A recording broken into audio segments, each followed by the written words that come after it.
time. Hi everyone, I'm Gemma. I am the director of Appetite, the Creative People and Places programme for Stoke-on-Trent and Newcastle-under-Lyme. As Erica described me, Appetite is the one of the first Creative and People and Places programmes that started in 2013. There's usually a development phase, or there was in the earlier programme, of 6 months to find your feet. So I had the absolute privilege to be a part of that too. So I have been working on this since October 2012. Remember those days? Cultural Olympiad, all of those kinds of things were in the midst. So our aim is to get more people in Stoke-on-Trent and Newcastle-under-Lyme to experience and be inspired by the arts, because CPP is a programme about getting people who don't usually get to experience the arts to do it for the first time and then hopefully repeat it. So to be a Creative People and Places programme, you have to be in the bottom 33% of places for arts engagement. At the time, it was the bottom 20% of places, and Stoke-on-Trent was eligible. And then we expanded in 2019 into neighbouring Newcastle-under-Lyme, which they are the same place. They butt up against each other. They've just got different local authorities. And the people go between them, but they have very distinct personalities. So here are our funders and consortium partners. Arts Council, the New Vic Theatre is our lead organisation, one of the arts organisations. It was the only regularly funded organisation in the area at the time. Partners in Creative Learning, who had been a creative partnerships organisation and then are now a MPO in this last round. Six Towns Radio, which is a community-led radio station. Staffordshire University, which has been rebranded as University of Staffordshire. Go Kids Grove, which is a volunteer-led town centre partnership. Keele University and Newcastle Business Improvement District. And then loads of other partners, because you can't do this work without trying to reach people in new ways and by creating partnerships to do brilliant things. We have been working on our application, and I will be leaving Appetite at the end of the month. So I've been trying to pull together our methodology and review our approach so that I can leave some of that in our great team's hands. So I created the honeycomb of influence because there isn't really a hierarchy. The consortium organisations are part of it. They are not on the consortium because they want to make the art happen or necessarily be a delivery partner, because there was only one regularly funded organisation. It felt important, if they were the lead organisation, to absolutely make this about new delivery, and all the rest of the consortium joined in on that. We have a supper club, which is our long-term community decision making. So they come together for 6 months of the year. We're changing it for on an evening. We have supper together. We talk about art and make the decisions about what the programme will be. We have specific communities of interest decision making. So we have Sensation, which is quite new, which is our South Asian inspired programme. So we're pulling together a whole new group of decision making built on 3-year work of intensive engagement. We have a lunch club, and we've got some specific projects which we bring people together to help us decide. We're always looking for new decision makers, new attenders that we meet through community engagement and bring them along. Partners, we have stalls, we have a whole load of volunteers that help us shape the artistic programme as well as shaping their volunteer experience. We listen through our action research process, through our team debriefs for what our surveys and data tell us, and then any reports and trends. And the team, they're really important. What do they hear? What gaps do they see? What can they implement? And then this is how it all sort of goes together. So I've put Appetite Director, but I really mean the team, the honeycomb of influence feeds it through that centre part, and then outcome, in no particular order in this action research process, is artistic programs, our community and volunteer program, the ongoing program delivery. We're constantly experiencing, listening and thinking, and then we're developing new projects, fundraising and developing partnerships in a constant way. So if I could draw arrows, I'm not that tech savvy, they would probably have a spiral of arrows and all sorts of ways that go around that visual. So we said we would talk about what our principles are. So some of those are set by it being a program. And if you're interested in CPP, you can go on there and you can see the 4 areas which Arts Council want you to look at. I might just switch screens so I can say that after this. But we are built on partnership. We are mission focused. We value artists, art and artistic experiences. All the work is collective. We are person-centered and flexible. We are responsive and proactive. We are kind and respectful, and we value people and all new behaviours. For us, knowing that there's all sorts of barriers that stop people engaging in arts and culture, just turning up or having a conversation with one of our team or one of our volunteers is a big step. So it's really should be valued and nurtured. I'll give you some examples in a second. I just wanted to say what the 4 things are in there. So for creative people and places in general, we have to demonstrate how we engage more people from the eligible places in a wide range of arts and culture. We empower communities to lead and shape local cultural provision. Excellence and relevance and engagement of process and the production of new experiences, encourage partnerships, and then take an action research approach. And I suppose that's the thing that I was showing you, is how we overlay the action research approach with the other things. Can you see me flicking between all of my screens now? No. What we can just see is we can just see your presentation. There we go, back to normal. Okay, great, thank you. So an example of this is Sensation, which we have done once, and we're planning on doing again in July. So it came from, I met a man called Val in 2016. He told me about this brilliant idea he had.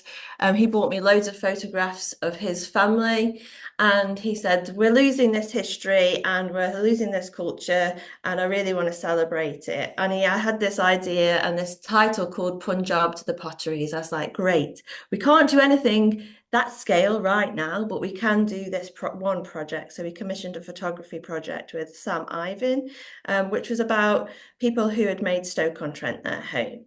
But because he'd said Punjab to the Potteries and he wanted to tell some stories, he also wanted to have a festival. That sat with me and the team for quite a long time. And we've been in that process of developing a broader range of people and voices from the South Asian diaspora that lives in our area to come up with our programme. So last year there was 26 people who helped us shape 4 days of events that happened at the New Vic. It's the first time in 11 years that anything had happened at the New Vic as part of our programme. And it was great, comedy, dance, and then a family day, a magic event. It was gorgeous, but it was also built on the year before. We'd done a photography project with Sam Ivan again to build on the settling project, and we also worked with the community to hear their stories, and we created 2 new short plays that we presented back to the community in rehearsed readings at the New Vic, and these are some of the lovely artworks from Sam. And we're carrying on that engagement and decision making. So this was a Sensation community consultation event where we invited people to come to the New Vic. There was music happening. We ate some lovely food together, and we also did some consultation. What things would they like to see? Would people like to see in the next Sensation program, but also in our broader program of activity? So that's what we're up to with that group. That's one example. The longest example is the big feast. So what was additional for us is there was nothing for the whole city. Stoke-on-Trent is a collection of towns and villages that are all one city, and all the buses do go to Hanley, which is the city centre. So we decided to create something that people from all over the city could create together through community decision making. So we created the big feast, and a whole range of people come together. The supper club and some new members through another wider decision-making group, and they shape the programme. They go on go-sees, they bring things that they think would work in Stoke back. This is last night, the photograph. We had our end of year celebration. This is a collection of our supper club, our lunch club, our new decision makers from right across the city, and we did something fun together. And this brings us to the event. So it happens on the streets. We hosted visits for people who are less likely to come or need more encouragement. And our hosted visits are our team members who meet you, they run you an itinerary, they host you. It's the proper VIP experience. Plus loads more. So I'm going to stop there so I give everybody else enough time. Thanks, Gemma. That's great. And I mean, the big feast is awesome. I mean, the whole program is awesome. But we took our team up to the big feast one year to look at the practice that's happening there as well. Has anybody got any specific questions, or we'll wait till the end? I can't see anything in the chat now. So what we're going to do is we're going to go straight on to the next speaker. And Richard, I think your camera is still not working. So shall we see if we can get slides working? I'm going to introduce Richard from Reimagine Redditch if he's. Thanks, Eric. Yeah, I'm really sorry everyone. My camera's not working today, but I guess it's the slides. The slides are the main thing, aren't they?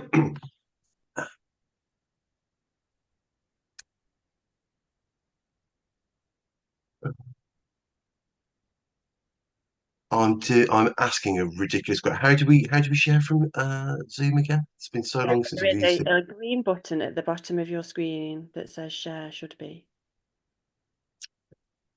Yeah, I don't think I've got that. Okay. Oh, there we go. Have you got it? So I'm disabled currently. Hmm. Could you give me access? Here we go. I thought I'd made you co. Oh, I know what happened. You went out and came back to see if the camera was working. That's why we co-host. Now you co-host. Yeah. Okay. Well, hi everyone. I'm Richard. I'm the program director for Reimagine Redditch. Yeah, can you see that? Yep, got you. Um, I've been Reimagine Redditch is a CPP since 2022. So we're still in our current round. I thought it might just be interesting at first to talk about our consortium first applied in 2019 and was unsuccessful. But we took a lot of learning from that experience and put that learning back into the next application, which we were successful for. So I thought it might be useful for some people, particularly those thinking about applying, that might be of interest. And similarly to kind of what Gemma was saying, you know, our main aim at Reimagine Redditch is a program that everyone, so to enable everyone to enjoy and experience arts and culture. That's what we're all about. Obviously, Reimagine Redditch is still new, so I've been in post just over 2 years. So we're at a different stage in our program. So our relationships with our communities are slightly different. They're still new and fresh. So it's So I think some of the work that we're doing is in a slightly different stage. So hopefully that is of interest. So I think I was thinking about a couple of questions to kind of frame what I was going to talk about, and in particular, it's like what is place-based community work was one. Um, so I think one thing that was really useful is that the program itself is called Creative People and Places, and it's very useful as a term, because it is about the people and the place. And I think sometimes there are particular things that are clear when you start working them about what the place is about. So for Redditch, there's a really strong manufacturing history that people are really eager to talk to you about, sort of the needle history. And so at one point in history, in the late 19th century, Redditch made about 90% of the world's needles. It made parts for planes and still does. Made and manufactured angle boys lamps, Royal Enfield bikes, and so on. But I think what has been really interesting about our time there so far is about what else is important apart from those big headline things that lots of work has been done about.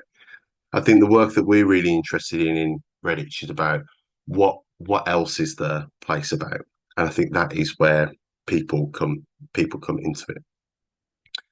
Having those conversations with audiences, participants, members of the community, whoever they are. And I think another important thing about place-based community work is it's really important to be in it and to take that time to speak to people, find out what's important to them, go back, listen, go back again, listen, go back again. And I think another really important piece is about who are the people that you connect with. So there are a real variety of stakeholders, so from community organisations, businesses, people you meet in the street, and so on. And I think one of the things that has been really useful for us to kind of think about is, are those people the usual suspects? And sometimes for us they are. So, people, quote unquote, community leaders, people who do lots of kind of community-based work. But we've also taken a different approach. So we have a steering group, and excuse me, we have a steering group, and lots of the people represented on our steering group who help us make decisions about the work that we do and challenge what we're doing and so on, are people who we've engaged with in a very different way. So they're not necessarily people who run community organisations or who are in the arts or have experience in the arts. So it's just really interesting to think about who the people are that we connect with. And I think another major part of what we have focused on and our approach has been so far has been around challenging ourselves about how we do this work, and that is an ongoing challenge.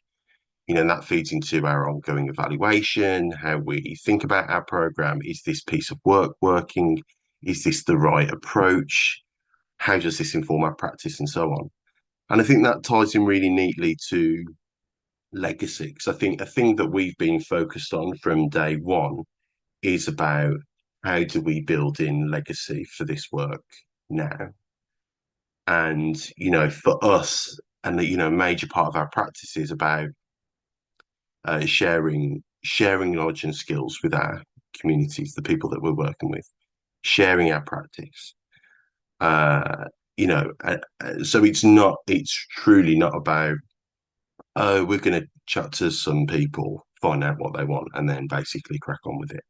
It's really about sharing everything that we've got. And that obviously comes back in other ways where they're sharing really interesting insights that, enhance the work. Oh, excuse me. Yeah, how do we go about this work? So I think for us, the key thing and the thing that underpins all of it is the holistic approach. And some of this might resonate with what Gemma said. So, I think as a team of people, We, take an approach that is open, try to be honest with people, real is really important, welcoming, uh, listening is really important, and to be active and to be responsive to that listening. And responsive is also a really key part of that. Like, how do we listen to what people are saying, and how do we genuinely, meaningfully respond to it? How do we move the work on with having listened to what that feedback is? um, I think that is also about, in order to do that, it's about creating a culture where everyone in the team is like that. So it's really about kind of instilling that in the culture of how we do our work, like truly developing a practice. Uh, and I think that another key part of this is always asking ourselves whether what we're doing is right. If someone challenges us, like, did we do that thing correctly? That reflective part of how we work is really important.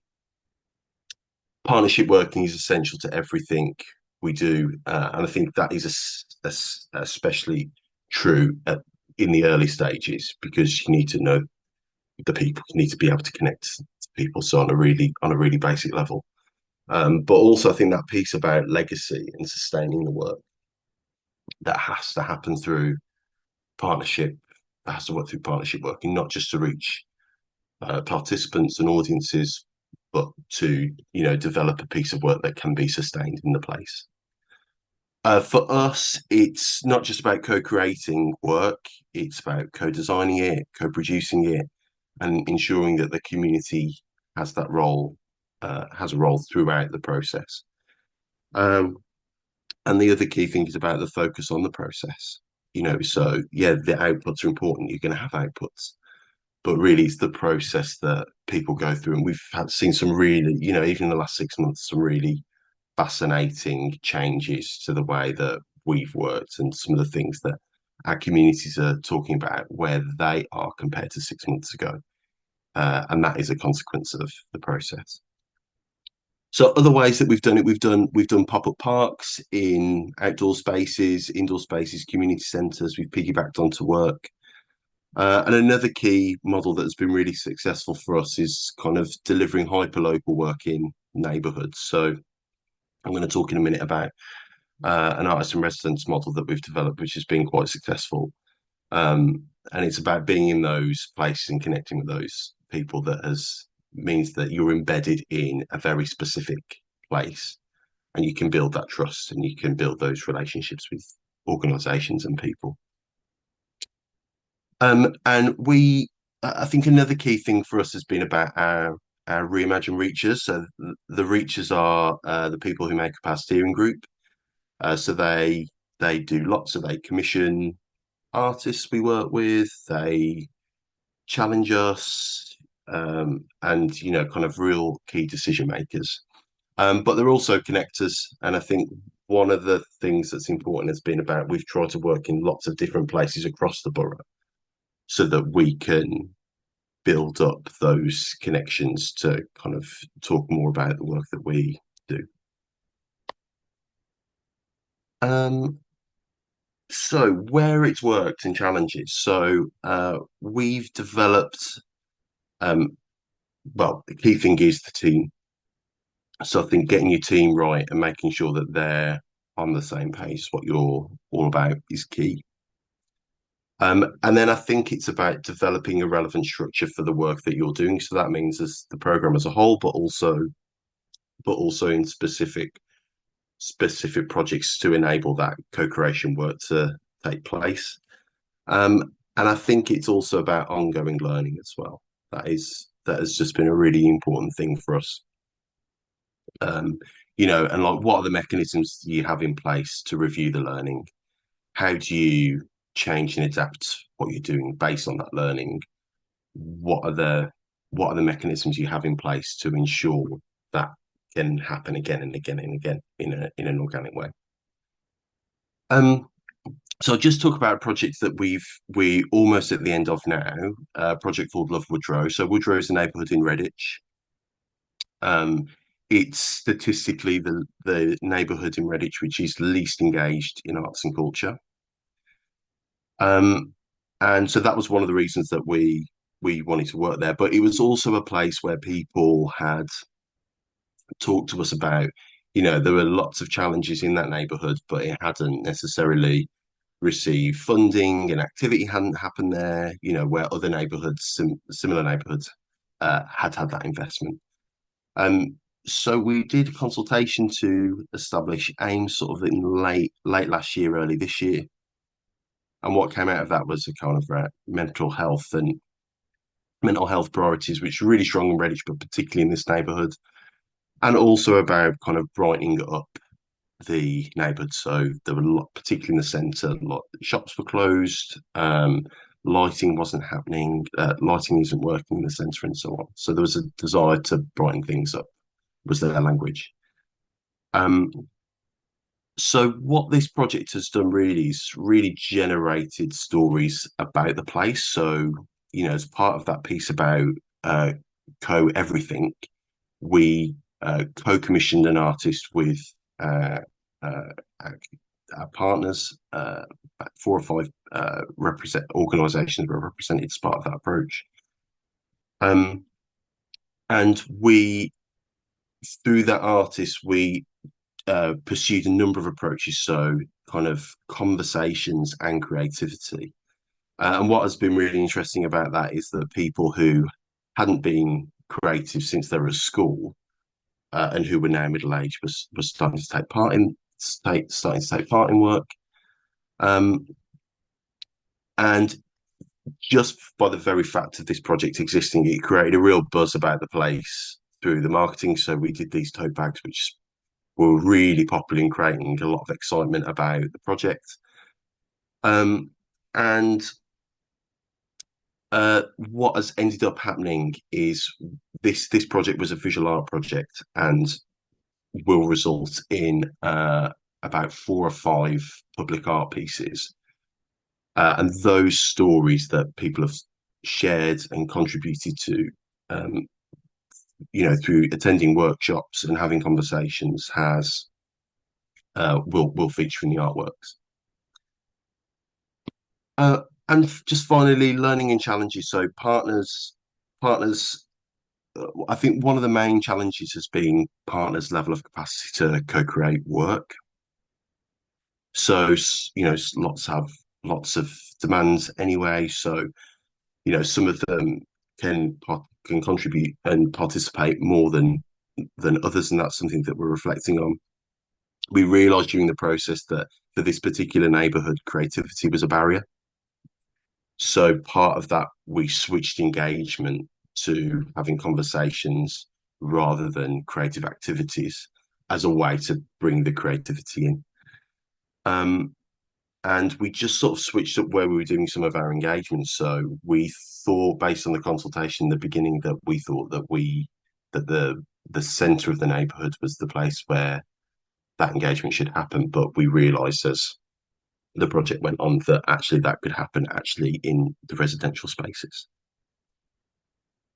So yeah, that is the kind of some of the learning and challenges for the project. Really happy to talk about Reimagine Redditch more broadly and CPP more broadly too. But I just wanted to give you a bit of a snapshot about how we've gone about and how we've approached the work in the last couple of years.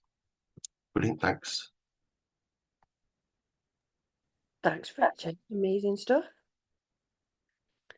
Again, no immediate questions in the chat. So, Sarah, on to outside, which is again operating in a very different place. This is what's interesting, is everyone's operating in everywhere is so different, even across a region or a place, and this is why creative people and places is so important. I've lost you a bit, Sarah. Where are you? There.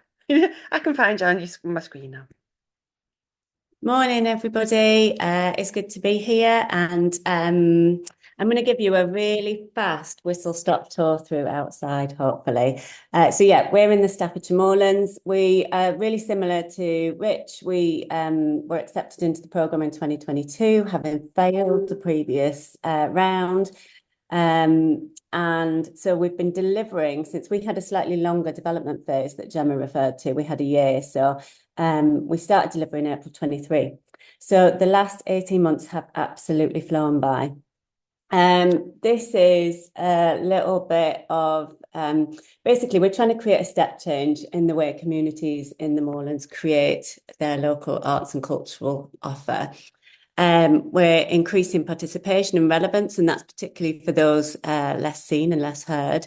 We're trying to raise ambitions, build connections through storytelling. And I guess it all starts with that research phase beforehand. So I came in as a new director, knowing like a bit of research had been done about our place. So we had all the stats about our demographics and everything. And that's like what we started and built on. So there's a lack of cultural infrastructure in the Moorlands. If you don't know it, we're up at the top of Staffordshire. It's quite a dispersed population. And yeah, there were no regularly funded organisations at all in the Moorlands, and funding of 40 pence per head. If you're not on the Culture Data Explorer tool, I don't know, I mean, I love it. I live on there these days. But the Moorlands has funding of 40 pence per head compared to an England average of over £13 per head. So it gives you a sense of how kind of underfunded and underserved these communities were. We have a higher than average ageing population. By 2039, over 50% of our population will be over 65. A lack of transport infrastructure. We're one of the local authorities who've had the largest amount of cuts to our bus services, our public transport services. Comes with the rurality of the place is that the communities are quite often quite self-reliant. We've got the highest village in England, by the way, Flash, which I like a start. It feels like if we should be in the Guinness Book of Records, we'd take that. The communities, because they're quite agricultural, because they're rural, they tend to be quite self-reliant, incredibly imaginative and phenomenally resourceful. We have a really rich industrial heritage, especially in and around Leek with the textile industry. The district is 98.5% white. So that's a lot to do with the fact it's a very rural place. It has a lack of infrastructure. And there are pockets of deprivation that are sometimes masked by the lack of density of population. The ONS, Office for National Statistics, classifies the majority of the moorlands as isolated dwellings and hamlets. So I guess that's kind of probably one of the biggest challenges, and also one of the things that we want to celebrate the most. But it makes it hard to deliver in this place. Delivering in rural places tends to be, if you look at things like the Rural Services Network, it tends to be more expensive because of the lack of infrastructure, and that dispersed population means there isn't that density of population to deliver to in one go. There are multiple benefits of working in a socially engaged way. I won't go over those. I'm sure you all are aware of them.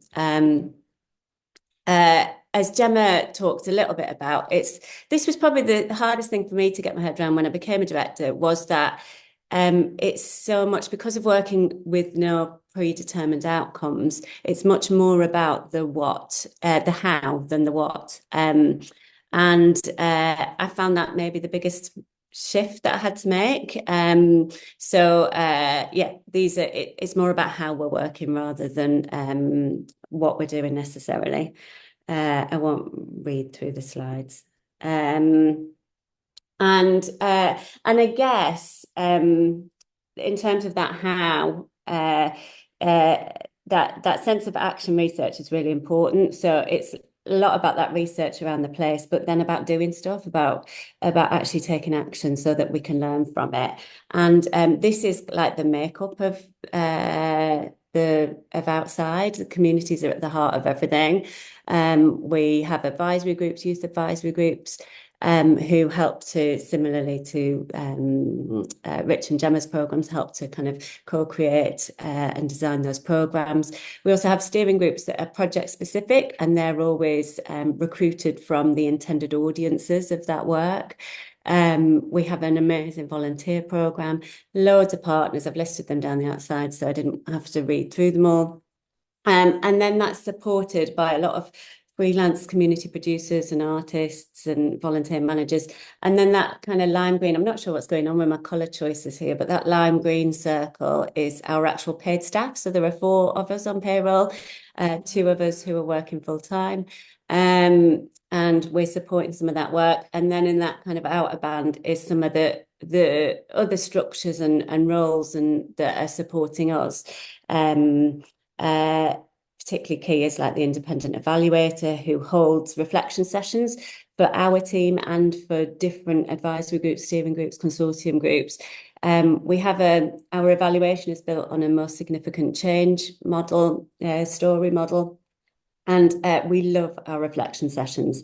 I think that's probably the best thing about this work. I love reflecting on what we've done.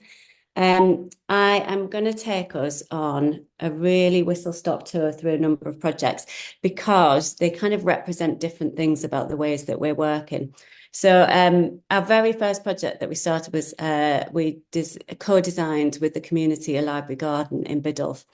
And I've included this because that then led to a Growing Connections programme that was funded by Natural England in that library, that the library said they wouldn't have bid for if they hadn't have had that previous programme because it felt like it built on it. And that then led to us delivering a festival together, a children's book festival, built around the fact that there are lower than average literacy rates in the moorlands. And that's a steering group of authors, librarians, teachers, young people who come together and help to programme that event. But it's that, I guess it illustrates that kind of momentum of a programme and the threads that are picked up from one project to the next. We worked with Biddulph Youth and Community Zone, and this was a mural that we delivered. I've included this because we were delivering workshops in the zone. The brilliant Isla Telford, who many of you will know from Urban Wilderness, was delivering workshops with the zone, and then they had a fire at the back of their building. And so I've included this because I guess it shows that you have to be flexible and responsive. You have to adapt to the circumstances. There was an opportunity based on the fact this fire had happened to reimagine the space at the back of the zone and for the community to come together and in response to what had been quite traumatic for them, create something beautiful. Leek Textile Week I've included because it's a steering group, one of those steering group models. So we put a call out for anyone interested in the textile heritage of Leek. They came together, they undertook oral history training, and then there was a lot of peer-to-peer oral story collection that ended up in culminated in a variety of different projects at Leek Textile Week. We bought Luke Jerram's moon, not just because everyone has Luke Jerram's moon everywhere, but because there was a woman in Cheadle. This was the very first thing that we did. We put a call out to communities to say, tell us what are the stories of your place you want to celebrate. And 2 people from Cheadle came back and said they wanted to celebrate the story of Mary Blagg, one of the first women accepted into the Royal Astronomical Society. She was responsible for mapping the moon's surface. So it was like a gift. And then there's Luke Jerram with his moon, which maps the moon's surface. But I've included this because it is an example of Rich was talking about that legacy of the programme. What we're always trying to do is change people's ways of working. And what we loved was recently, by chance, we found out that the high school in Cheadle, in response to the Museum of the Moon programme, had commissioned Tom from We Are Colour to create a mural of Mary Blagg on the side of their school wall, entirely independent of us, entirely. And it's just that, you know, we feel like if we're creating a bit of a catalyst and a spark for other people to do stuff, that's brilliant. That's where we want to be. We work with other people who are already doing things. So we work with our local arts festivals who are doing amazing stuff, often, you know, hyper-local arts festivals led by volunteers. This is a local walking festival that we got involved with. I guess what benefit the CPP can have is that we can maybe reach out beyond those who are already keen walkers, which is who the walking festival are already talking to. And this was probably my favourite event that I went on this year. I now know how to do the sign language for badger, which I'm quite proud of, and I roll out at any given opportunity. The Polish community, I talked about about the Moorlands being 98.5% white. There is quite a large Polish community though. So we put a call out for people of Polish heritage or with an interest in Polish heritage to come together and celebrate the Battle of Monte Cassino, because there was the 80th anniversary this year. We love an anniversary to hang a hook on. And this project I've included because it is a great example of that legacy stuff again. So the group came together. I mean, it didn't need much facilitation by us. They were off and running in the blink of an eye. And now they're constituting as a group so that they can apply for funding in their own right because, yeah, I think we're just slowing them down, really. They've got too many ambitions. 24 Doors is on at the minute. It is live advent calendar happening every day in December.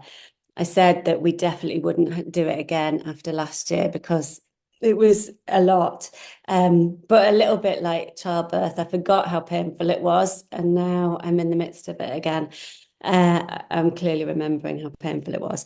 But what is brilliant about it is it just amplifies all of the existing work. It gives a platform for all of those amazing groups and all of that brilliant creativity to reach new audiences. So because it's free, because it's every day, because it's got a quirky format, it introduces new audiences to new groups. And so what was great, we heard in January that, like, you know, there were new people joining the drumming group and that they'd seen behind one of the doors or joining a choir. So for that reason, we love it.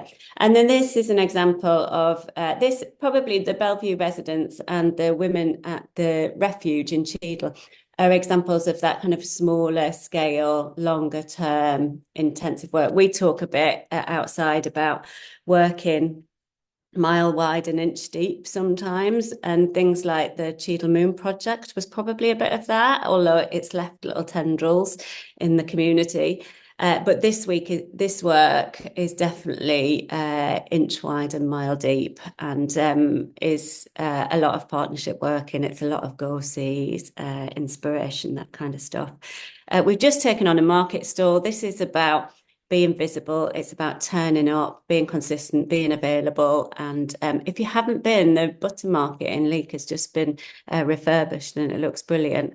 And we are loving the fact that we're meeting a whole new section of people, like a year and a half in. We're meeting loads of new people that we hadn't managed to speak to before. So we have a market stall 3 days a week where people can pop in and have a cup of tea and a chat and maybe do a bit of creative activity as well. We have some creative community commissions, which is like seed funding for existing groups. We do a bit of training around socially engaged practice and working with communities.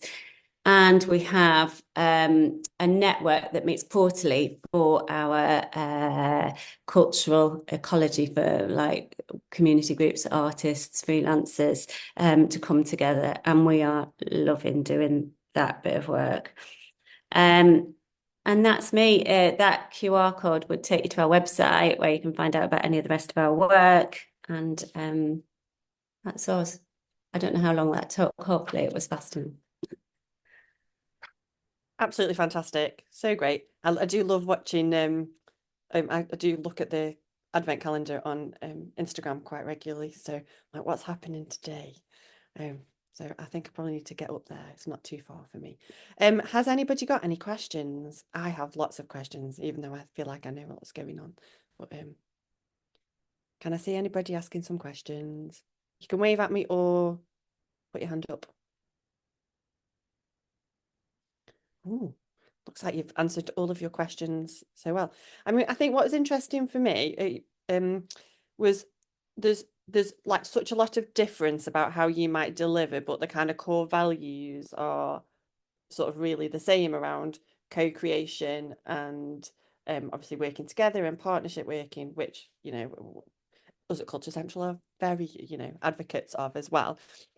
I suppose my question would be, what do you think's kind of I suppose maybe the top 3 reasons successes in how people have engaged with your work? I think that you've mentioned a few different bits. So is that a really big question?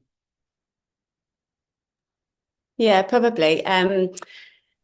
Ways in which people, I guess, yeah, it's probably that we do feel like we're we're becoming a bit of a catalyst and changing the way that people are working. And the fact that we were invited into and offered a free market stall in the butter market when it was refurbished made me feel like there's a slight shift in the way the council is thinking about our work, because they're now thinking about trying to embed arts and culture when they have a new programme that's actually not. It's about retail, it's about regen, it's not about arts and culture, but they're seeing that arts and culture could play a useful part in that story. So I guess that's something I've been really pleased about. In terms of other, I think I'm never short of astounded by the impact that the volunteering programme makes. I think, if there's one bit of our work that I would champion more than any other, it's probably that volunteering, because it feels like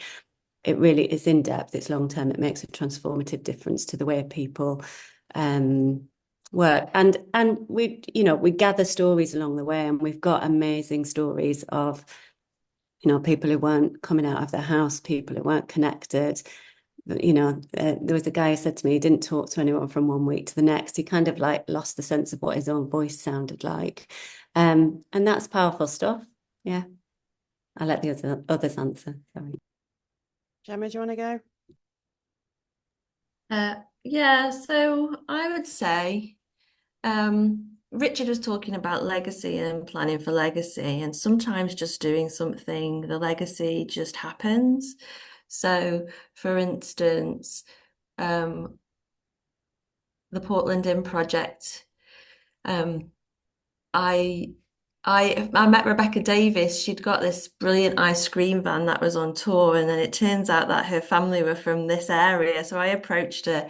We had a meeting. We went around a number of different places because she was developing a strategic touring application, and then we together put her Oasis Social Club in the Portland Street area, and she had such an amazing time. And they created the Portland Inn project. And she lives on the street, and it's now an NPO. So that's a really tangible one. But I think there are some other bits that I can see that weren't here. And that's the benefit of long-term working, I suppose, is that I can see how our work has also raised the confidence of artists and inspired them too.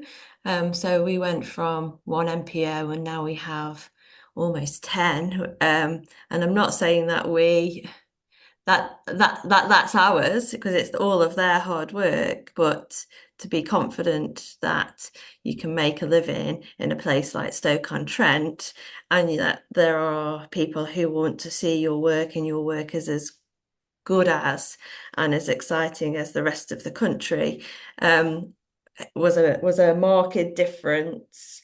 And there'll be ripples that you cannot see or you'll hear. So Sarah was talking about the school who've done a mural, all of that stuff by just making arts and culture visible for people, and that it is a choice, is changing. And I think 20, 30 years is when we'll really see the difference of 10 years of sustained investment in a place and creative people and places programs. Yeah, completely agree with you, Gemma. In fact, I am regularly currently harping on about the ecology shift that's happened in Stoke, and specifically thinking back 20 years, which started with creative partnerships and a sustained investment in artists and schools and education, and then into creative people and places, and going from one NPO 20 years ago to nearly 10. It's interesting to think about how that journey has happened. I've got a question starting in the chat actually. So Richard, I would normally ask you that question, but I've got one that says, Richard, you mentioned your steering group, which was made up of the usual group. Could you give an indication of the sort of people you have got on there and how you connected with them? And then Emma had her hand up as well. Is that right? We lost you, Emma. I did have a hand up from an Emma. Yes, I did. You moved around on my screen, Emma. So Richard, I don't know if you want to answer that question, and then we'll go to Emma. Yeah, I mean, it happened in a really organic way. So, for example, one of our reachers, a colleague and I met when we did some ABCD community build training. So we met them at that, had a conversation. Our engagement manager picked up a conversation with them a few weeks later. picked up another conversation, then became volunteer. We've got in Redditch, or we had at one point 3 ABCD community builders. So they have been really helpful, like connecting us to people who are kind of like community leaders but aren't running CICs or whatever. Um, but so it's been really a mixture of kind of people who are connected, who've kind of got that interest in kind of being a part of the steering group, but also kind of having really organic conversations with people. So, you know, that whole thing of like, oh, meet people where they are. It's like literally wherever they are. You know, it doesn't have to be a formalized thing or, you know, let's get an agenda or whatever. You know, you can just meet them in whatever. And I think if you're talking about your work and there's an kind of mutual interest, then I think you just take it from there. Thanks, Richard. Emma, I'm going to come to you. I'm trying to rattle through. Yeah, sorry, super quick. Probably maybe not such a super quick one for Sarah. You were talking about rurality. We're currently doing a project in really rural Herefordshire. And I was really interested in that idea of people who, you mentioned the person who was quite isolated and not connecting with people, and wondered actually within a rural location, what was your approach to connecting with people who weren't engaging and were socially isolated? Was it through partners or programming that you'd put together yourself? Yeah, it's a mixed approach. It's a lot of it is through partner working. A lot of it is through the Village Halls network. We have 42 village halls, so they're venues in more isolated places.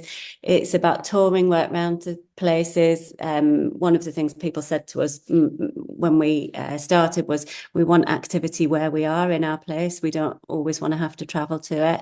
It's about doing things on unusual spaces, on campsites, in farmyards, in the landscape, and working through partners, through the job club, through social housing, through libraries, all those kind of and the people who are already working with communities.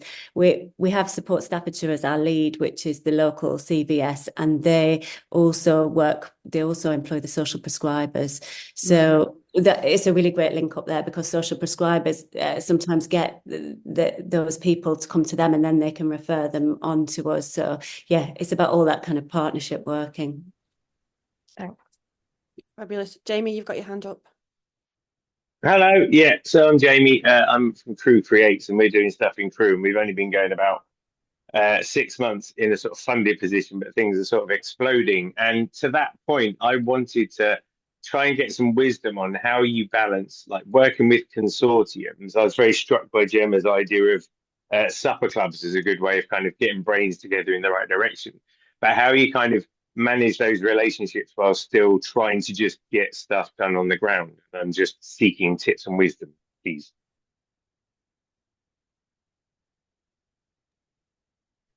Try and make it manageable. It could be exhausting, can't it? But there's also we're working to our mission. For me, it would be think about what your mission is and how you make it worthwhile for everybody in it, and it being manageable, because people will judge you by what your action is. And sometimes in our first year, we had a taster menu that allowed us to showcase a range of different things, and the pure reason for it was that actually that was our invitation to people to come and see something, and us to start a conversation rather than having a conversation for conversation's sake and trying to find the common ground, whereas actually seeing something and having a conversation about something everybody's experience creates that common ground. And you can do that by going to see things together, I suppose, rather than presenting it. So I suppose for me, it's how is it manageable? How does it serve your mission and your purpose? And how is it, and how do you work back from where you want your most significant change that Sarah talked about? Like, I realise that's a really newbie question and maybe it didn't come out right. I'm just trying to, when you've got the laws of time and space and then you've got various people who want to know various things, I was taken by the supper cups. It sounds like a very elegant way of bringing people together and just like communing and keeping direction and maintaining relationships and stuff. Oh yeah, and they're not posh. Supper in Stoke is different than a posh supper club. So it was like you come and we have curry, we have fish and chips, we have Domino's pizza. They're not posh supper clubs. And we have, we are, this is the difference, I suppose, from all of you, everybody else that might be here. We are paid to do this work. This is our core work. That might not be the same for everyone else. So what can you take for that? Yeah, once a month. We're changing that to once a month for 6 months of the year, and then they're going to go for 6 months of the year to on loads of takeaways to different places and inside our area. And then they're going to feed that back and start the cycle again. So yeah, once a month, have some food, think about some questions, and talk to people. And remember about the different voices. So we often use like creative tools. And that can be anything from paper with post-its, or last night people were creating a zine together, and then we'll put all of that together and then reflect it back to everyone. It shouldn't feel like work, it should feel like fun, and it should feel like everybody is getting something from it, and that you're accountable to the people that have given you their time in it and thinking. Thanks, Gemma. I'm Cool, very thank you. fine. Jamie, and just one thing, and as somebody who's sat on a consortium for a Creative People and Programme, hence being Appetite, I think what's really important is managing the expectations of those consortium members, that the reason that you're there is to deliver the work that you are supposed to be doing, and that everybody around that table is aiming for that, not for their own organisational needs necessarily. And so I think setting that out at the very, very beginning, and having a real strong structure. We run the consortium in the New Vic run the consortium in Appetite very much as like a board and a board meeting. So I don't know if that's, as well as the consultation work. But yeah, managing those different priorities and organisations who feel they've got an investment in it is important. Right, it is past. We are over time. I am sure the team both at Appetite, at Outside, and at Reimagine Redditch, Richard, Gemma and Sarah would be more than happy for you to get in touch with you. If you want their details, please let me know. We have not had time for Culture Central updates. However, I am assuming most of you get our newsletter. If you do not, it is in the chat, and it will be jam-packed with information today about our summit, about a survey that we're doing, and lots more of a sum up of the year. So hopefully you will have fun reading it, and great to have you all here. Thank you so much. We'll see you all in the new year. The next one is January, and we will be looking at sharing with you some learning from our economics mapping, which is happening during then. So see you all soon. Thank you. Thank you, Sarah, Richard, Gemma. You've been awesome. It was so lovely to have you here. Thank you.